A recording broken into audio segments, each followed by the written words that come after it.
येथील LIC कॉलनीत घरगुती गॅस स्फोटात गंभीर जखमी झालेल्या शीतल अमर भोजने वर्ष 29 राहणार LIC कॉलनी कळंबा यांचा उपचारादरम्यान मंगळवार दिनांक 26 रोजी पहाटे CPR मध्ये मृत्यू झाला।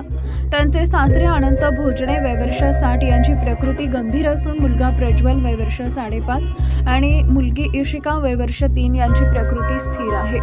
दरम्यान या घटनेची नोंद जुना राजवाडा पोलीस ठाण्यात झाली असून घरगुती गॅसचा पुरवठा करणाऱ्या कंपनीच्या कर्मचाऱ्यांना पोलिसांनी चौकशीसाठी बोलावलं आहे।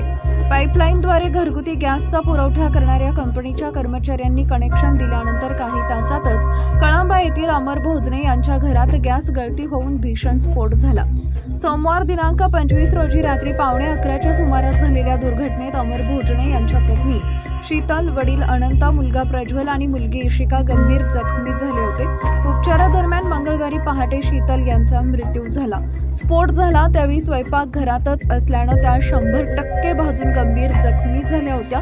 त्यांचे सासरे अनंत भोजने यांची प्रकृती अद्याप गंभीर आहे। दोन्ही मुलांची प्रकृती स्थिर असून स्फोटामुळे त्यांना धक्का बसल्याचं डॉक्टरांनी सांगितलं आहे।